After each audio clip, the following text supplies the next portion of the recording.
Way to catch a cruise ship in Florida. They can call me kind of rub it in, maybe.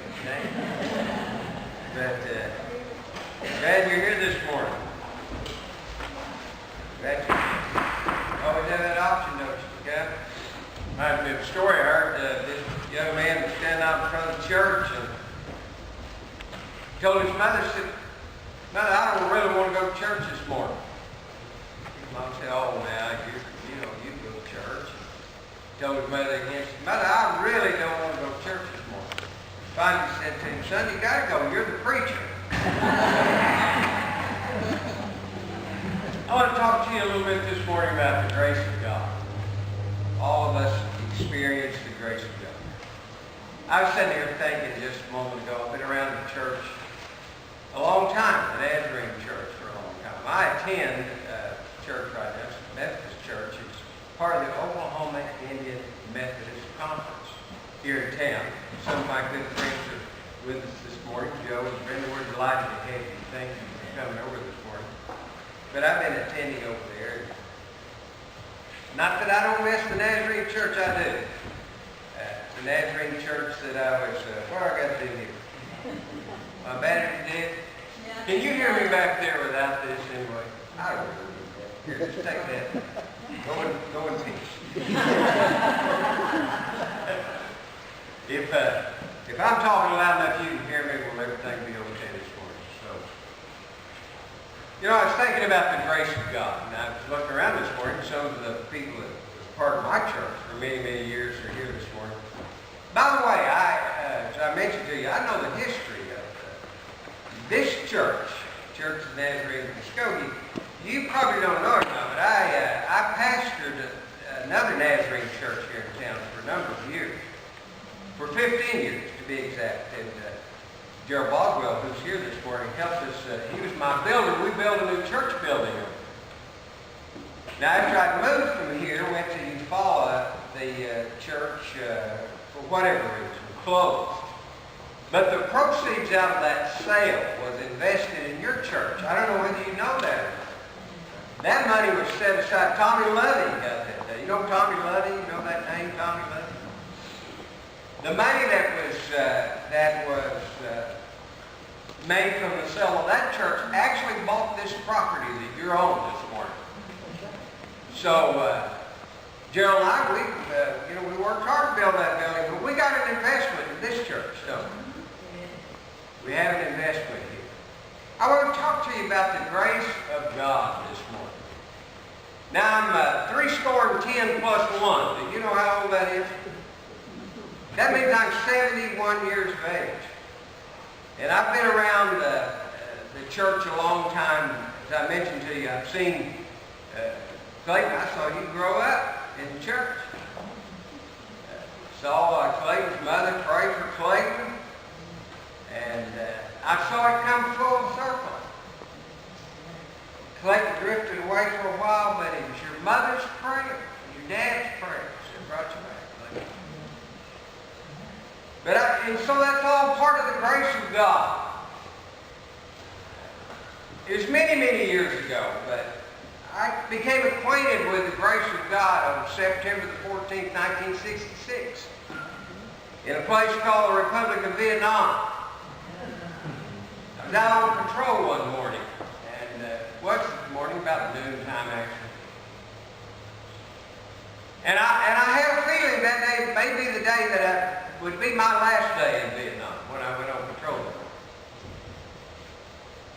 But I was shot in the chest and hip and both legs. And through the grace of the Lord, I had a collapsed lung, sucking chest wound, if you know what that is. My Marine friend will know what that is. Shattered my pelvis. I've got a hole about that big around my pelvis. And both legs. Shot in both legs. Well, I experienced the grace of God because when I was laying there dying, I asked the Lord, I said, Lord, let me live. I'll do something for you. Now, I grew up differently than probably most of you. I didn't grow up in a church. I'd only been to church maybe a couple of times when I was growing up. But when I was laying out on that battlefield dying, I knew that there was a God, and I was doing some talking to him. and God spared my life. And I'm here to tell you at 71 years of age, I almost said 72, but at 71 years of age, I can tell you I've seen the grace of God down through the years. He's always been faithful. Amen. And something that I've always been thankful for is the grace of God, His mercy. So I want to talk to you a little bit about the grace of God. Now, I'm telling my story, but you can get up here and tell your story too, because God has been gracious to you in a lot of ways.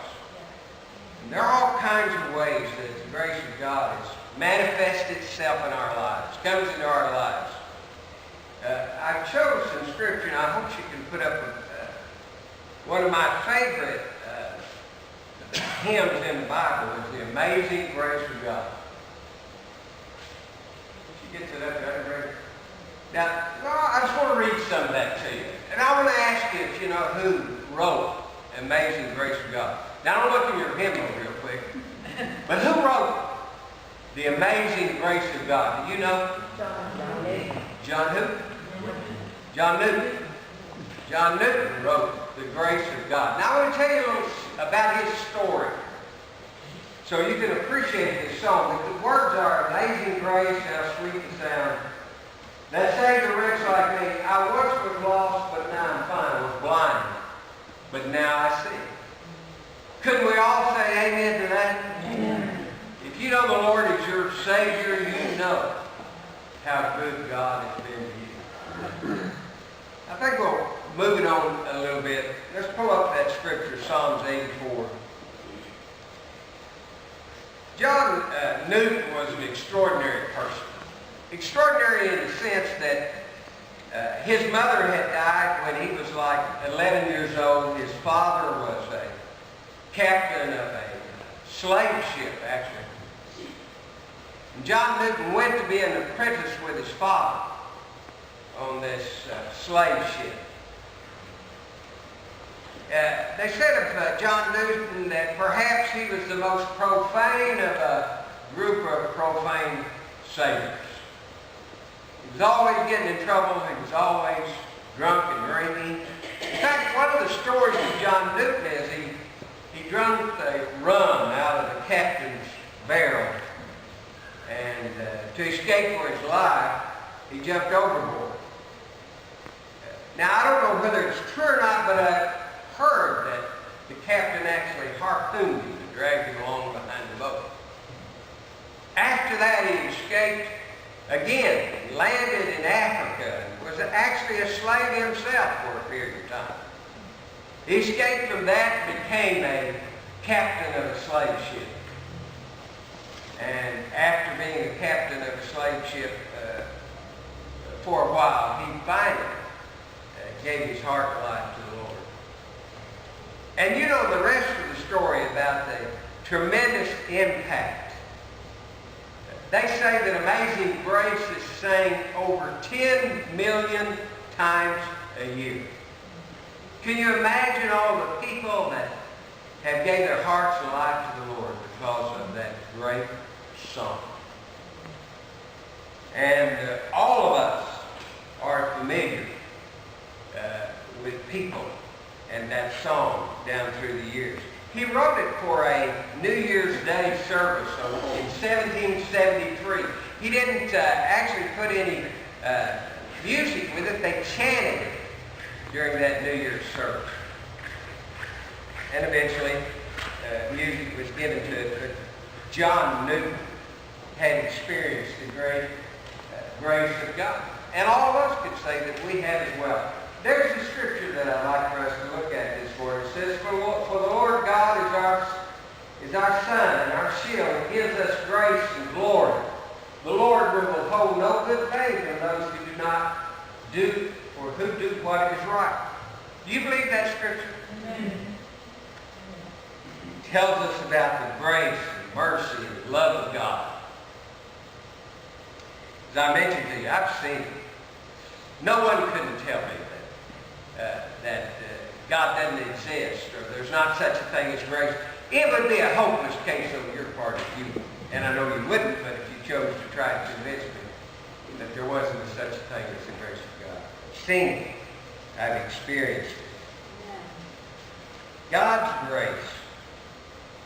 As I mentioned to you a while ago, it manifests itself in the protective grace of God. And as I said to you, I've seen a number of parents that have prayed for their children. And I mentioned already Gerald and Christine praying for Clayton. I remember growing up in our church, we were all praying for our children. And it's come full circle now. The prayers of Christine and Gerald, because the Lord honored their prayers, He came back home.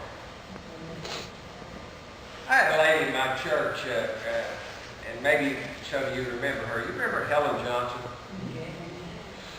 Helen Johnson came to my church for a number of years. And what I remember about Helen is that almost every service, she would be in prayer for her son and lifted his name up to the Lord. So she had continued to pray for him and pray for him. And one night I went over to visit him. His name was Derek, by the way. I went over to visit him and knocked on the door. And no one came to the door. And I knocked again. And still there wasn't anybody coming to the door. And I knocked again, and by this third time that I knocked on the door, he came to the door and he was crying. And I kind of startled me. I said, well, Darren, what's going on with you? He said, well, I was in there taking a shower earlier, and I heard someone speak to me.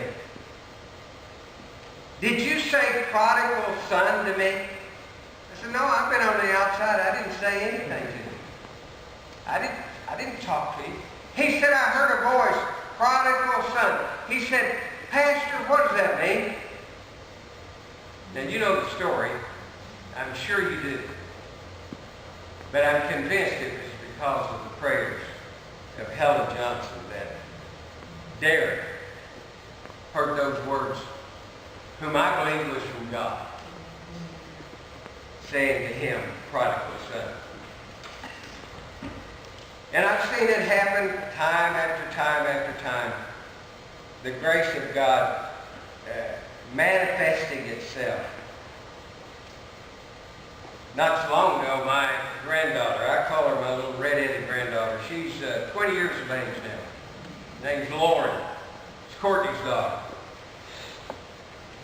About a year and a half ago, Lauren was involved in an automobile accident right out here on Peak Boulevard. And she was on the back of a motorcycle. I hope I don't offend anybody, but ever since I came back from Vietnam, I never would let my kids ride on a motorcycle. I was at Great Lakes Naval Hospital. If you ride a motorcycle, that's fine. I'm not trying to get in an argument with the folks that ride motorcycles. If you do and enjoy it, that's a wonderful thing. But I'm just telling you about my experience. When I came home from Vietnam, I was at Great Lakes Naval Hospital. And I was on an orthopedic ward where persons had their legs amputated because of injuries they received in Vietnam. And two of the people in one of the rooms there at Great Lakes Naval Hospital were riding a motorcycle. One had his right leg amputated, the other had his left leg amputated. They were on the same motorcycle. And because of that experience, I never would let my kids ride a motorcycle. I said, you're welcome to ride them, but you can do that right after you leave my home. When you get to be 18 or 19 years of age, you're welcome to ride a motorcycle. But I was telling you about my granddaughter who was on a motorcycle and going down Peak Boulevard. A car pulled out in front of her, and the person that she was riding with had to lay the motorcycle down. Well, because that happened, we found out later when she got to the hospital that she had fractured her pelvis. Actually, her pelvis was turned completely over on the highway. They stopped all the traffic out here on Peak Boulevard and life-flighted her to Tulsa. She went to St. John's Hospital. And they took her in the hospital and began to work with her, and The doctor came in a day or two and he said, young lady, I don't know how you survived that crash, but you did. He said, I don't know how you kept from being paralyzed, but you did. My daughter happened to be in there and said, well, doctor, I know how that happened. We've been praying for it. So there is such a thing as the protective grace of God. Have you experienced that? I pray for my grandkids and my children, and I've got 10 grandkids and my children. I pray for them all. I might just be going down the road and I'll pray for them. In fact, last night I was thinking about this message and driving home, and I was thinking about my grandkids and my kids, and I pray for them. And yes, I pray for your pastor. I pray for Bonnie. Say, Lord, keep your hand upon Bonnie. Keep your hand upon Sharon. And I name the children. Listen, I believe that God had his hand upon the Lord because people have been praying. I believe in the preventive love and grace of God. And I believe you can stand up, if He gave you opportunity this morning, you can stand up and testify about the grace of God in your life. There's a story it's actually a book in the Bible in the Old Testament. I don't have time, don't worry, I'm not going to try to read the whole book of Esther to you this morning. But there's a story, a book in the Bible in the Old Testament of a person by the name of Esther. Do you know the story of Esther? Esther was a Jewish girl. The Persians had overrun Israel and taken her, among other people, into captivity. And while they're in Persia, in the court of Xerxes, who happened to be the king of Persia, in the court, there was a couple of people, Mordecai, who was a Jewish person and worked his way up in the government, a very influential person in the government, and a person by the name of Haman, who happened to be a Persian. And Haman was jealous of Mordecai, and he tricked the king into signing a petition that would have called all the Jews to be put to death. But God had provided a person by the name of Esther. She happened to be married to the king at that time. And she went into the presence of the king and interceded for the Jewish people and saved the whole race of Jewish people. Now, you know, here's what I believe about that. I believe God had planned that out many years before that ever happened. God was going to use that situation to protect the Jewish people. The protective hand of God. And I also believe in the saving grace of God. Do you? As I mentioned to you, laying on that battlefield of Vietnam, I hadn't forgotten it. It's as if it was yesterday. I can still hear the helicopters. I can hear the flying of bullets. I can hear the Marines that was trying to evacuate me. And I also remember the Marine that said, we're going to try one more time. We can't medevac him, we'll take him out on an Amtrak. And I knew I wasn't going to survive that. It's as if it happened yesterday. The grace of God that spared my life. Now, I didn't deserve it. And of all the people I can think about, there hasn't done anything that's in my life to deserve the grace of God. But really, none of us have. Whatever your situation might have been. Some of you might have been raised in the Church of the Nazarene from the time you were back. My two youngest children certainly were. My son, the Marine, he was in service 7 days after he was born. My daughter, within about 8 days from the time that they were born. They were dedicated in the church. Probably about 2 weeks from the time that they were born. So, I know something about the grace of God. There's a story, and I've used this illustration many times down through the years. The story of a person by the name of Mel Trotter. Mel Trotter was an alcoholic. He was born in Illinois, but he kind of bounced around here and there. His father was a bartender. And they said of Mel Trotter's father, he probably drank more whiskey than he served. But Mel Trotter was raised in that kind of home. After Mel Trotter grew up, he became a barber. And traveled around, bounced around from place to place. He became an alcoholic. Couldn't care for his family. In fact, it says of Mel Trotter that he and his wife and a baby, they had a baby 2 years of age, had moved to Iowa. And he had went on a drunken spree and was away from home and come back home and the baby had died. He walked in the house with his wife holding this little baby that had died. And he made a commitment to his wife. He said, "From this day forward, I will never drink again." Well, that lasted about an hour. Mel Trotter was drunk and on the train to Chicago, Illinois within an hour. Mel Trotter got to Chicago and he was going to commit suicide. In fact, it was winter time, there was snow on the ground, and Mel Trotter was on his way to drown himself. I guess that's Lake Michigan. I'm not sure which one of the Great Lakes is there. But he's on his way to drown himself in the lake. Sold his shoes, walking along in the snow, and he walks by a mission. And for some reason, and we know what that reason is, it was God, he went into the mission, gave his heart and life to the Lord. Mel Trotter probably established and became a Christian, became a minister. Mel Trotter probably started more missions in the United States than any other person. He and his ministry has started 76 missions altogether. Thousands of people. It was the grace of God. You see, he couldn't get over that addiction that he had. But through the grace of God, he did. Amen. But that's not the end of the story. I was sitting in a barber shop.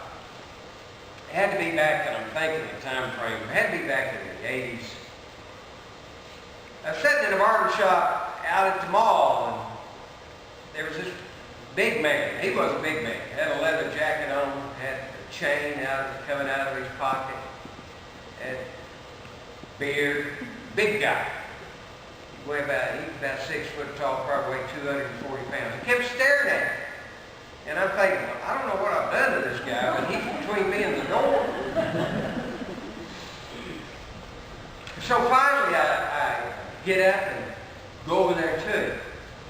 And I said, "Do you know me?" He said, "Let me ask you a question.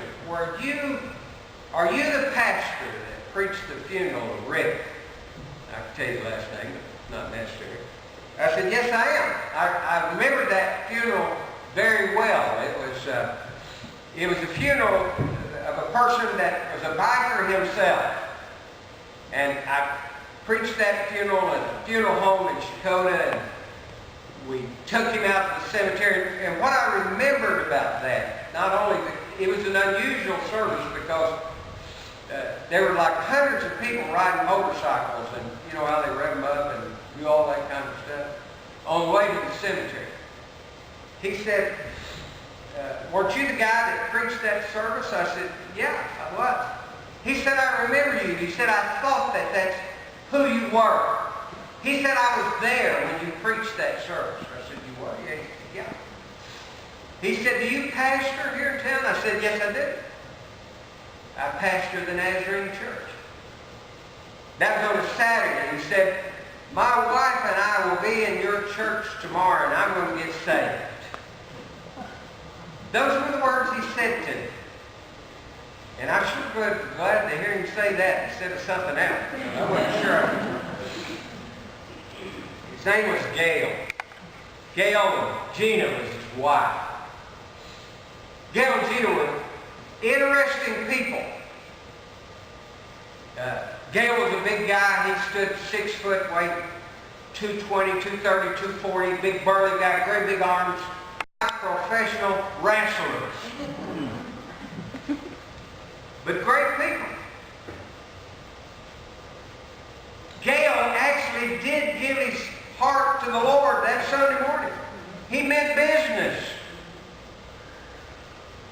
Gail had been addicted to drugs. And man, don't we have a crisis on our hands right now with drugs? 65,000 people die a year in the United States because of opiates. And it's everywhere. It's in our families, in our friends, in our community. And, you know, compare that with something that might help you to get a grasp of it. It used to be that more people died of automobile accidents. About 32,000 people die a year with automobile accidents. Well, opiate deaths have doubled that. We're in a crisis. But Gail had been addicted to drugs. It wasn't about, probably a month later, I was over visiting Gail's mother. I'd never met her before, but I went to her home and visited. I went in and told her who I was, and I told her I was Gail's pastor. And she was crying. She was sobbing. And she said to me, she said, you know, Pastor, he said, all of Gail's life, our teenage years and all that, he struggled with addiction. And I've tried to help him. He's been in and out of places and he's tried to get some help. And she said, I want to thank you so much. I said, well, I'd like to take that thanks, but I wasn't the one that did it. It was God that did it. I might have been there where he could use me, but it was God that did what he did. And the rest of the story, Gail and Gina continued in my church. You remember, dear? Gail and Gina continued in our church for a number of years. They eventually moved to Sand Springs. I've lost track of it. But I can tell you the same God that helped Mel Trotter many years ago can help us today. And I've seen it over and over and over again. The grace of God. His mercy to us. His goodness to us. And how He changes lives. And I'm wondering this morning, I think we're gonna sing the amazing grace of God. And maybe you'd like to come. You know, you got an altar up here. It's a great place to meet the Lord. Maybe you know, those stories I've told have been pretty dramatic, haven't they? But the same God that can do that can do whatever you need. He can meet your need this morning. Maybe you want to come this morning and pray for your kids. Maybe you want to come and pray for a friend or whatever it might be that you want to do. God's grace is